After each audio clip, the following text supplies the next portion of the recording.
निवडणुकीमध्ये सकाळपर्यंत मतदानाचा टक्का चांगला होता आणि आता अचानक ही जी टक्केवारी आहे ती घसरलेली आहे। बघूया पुन्हा दुपारनंतर मतदान करण्याकरता लोक आवर्जून घराच्या बाहेर पडतात का। आज तसा रविवार आहे आणि या सगळ्या विषयामध्ये आम्ही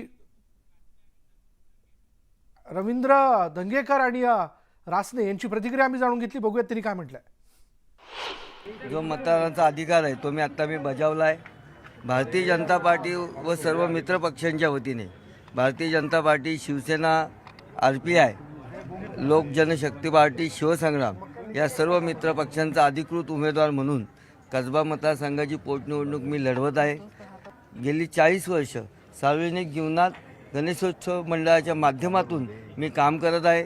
त्या ठिकाणी सुद्धा अनेक जबाबदाऱ्या मी गणेशोत्सव मंडळाचा कार्यकर्ता म्हणून पार पाडलेल्या आहे। या सगळ्या जबाबदाऱ्या ज्या मी पार पाडलेल्या आहेत त्याच्यावरच विश्वास ठेवून नेतृत्वाने मला ही संधी दिली आणि माझ्या नेतृत्वाचा आणि सर्व नागरिकांचा विश्वास मी नक्की सार्थ ठरवेल।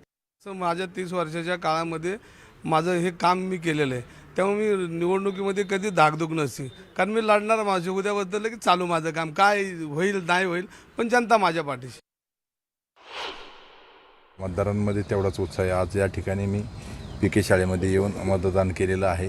मतदान करायला जात असताना अनेक मतदार लाईनमध्ये उभे होते, त्यांना नमस्कार करून मी गेलो। त्यांचा उत्साह देखील अतिशय चांगल्या पद्धतीने होता।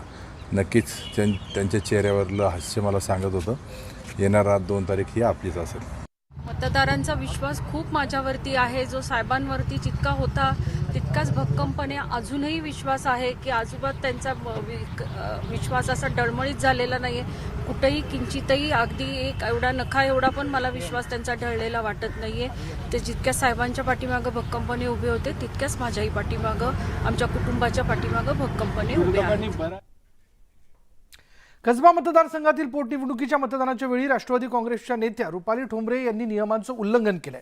पाटील यांनी स्वतःचा EVM मशीन सोबत मतदानाचा हक्क बजावतानाचा फोटो व्हायरल करून गोपनीयतेचा भंग केलेला आहे। निवडणूक आयोग या प्रकरणाची गंभीर दखल घेणार का असा प्रश्न या निमित्ताने उपस्थित होतोय। सकाळी कसब्यातील मतदारांनी मला पाठवलेला तो फोटो आहे आणि तो मी माझ्या स्टेटसला आणि पोस्ट केलेली आहे। गोपनीयतेचा भंग करायला माझं मतदानच झालेलं नाहीये आणि जर माझ्यावर खोटी कारवाई करणार असेल तर ज्या भाजपने या प्रभागात या मतदारसंघामध्ये गुन्हेगार आणले, त्याच्यानंतर पैशाचं वाटप चालू आहे, त्याच्यानंतर हिंदू मुस्लिम जातीभेद करत आहेत, या सगळ्या मुद्द्यावर त्यांच्या सगळ्यांवर कारवाई होऊ शकते आणि पहिली त्यांच्यावर कारवाई करावी आणि मग मी जर त्याचं काय गुन्ह्याच्या ह्याच्यात बसत असेल तर माझ्यावर करावी, परंतु मी कोणताही गुन्हा नाही केलेला। माझी मागणी अशी आहे की भारतीय जनता पार्टीच्या वतीने रुपाली पाटील यांच्यावर तर कारवाई व्हायलाच पाहिजे, परंतु काँग्रेस पक्षाचे रवींद्र धंगेकर यांची उमेदवारी रद्द केली पाहिजे, कारण हे संगनमतानं आचारसंहितेचा त्यांनी भंग केलेला आहे। चिंचवड विधानसभेची पोटनिवडणूक आज पार पडते आहे। मतदारांचा उत्स्फूर्त प्रतिसाद देखील मिळताना आपण बघतोय। देहूरोड विकासनगर भागातील मतदान केंद्रावर मतदारांनी गर्दी केली आणि याच ठिकाणाहून अधिक आढावा घेतलाय आमचे प्रतिनिधी गणेश दुडम यांनी। चिंचवड विधानसभा पोटनिवडणुकीला मतदानाला आता खऱ्या अर्थाने सुरुवात झालेली आहे। आपण देहरोडच्या या विल्डम हायस्कूलमध्ये आहे। या विल्डम हायस्कूलमध्ये सकाळपासूनच नागरिकांनी मतदानासाठी गर्दी केलेली आहे।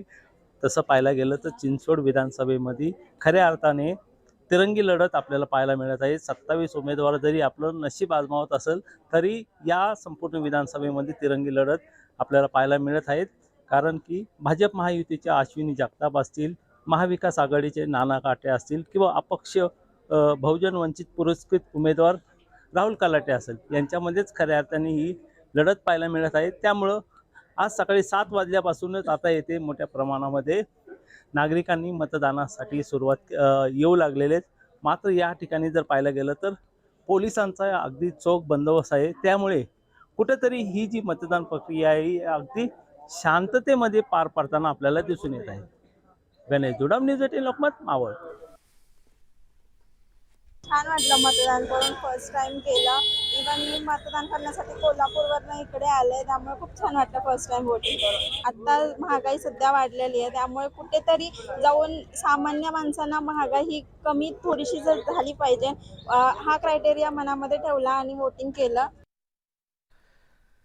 चिंचवड विधानसभा मतदारसंघात सायकलिस्टचा एक ग्रुप चक्क सायकल चालवत मतदान करण्यासाठी आला. पर्यावरणाबरोबरच मतदान करण्यासाठीची जनजागृती सुद्धा या मतदारांनी केली.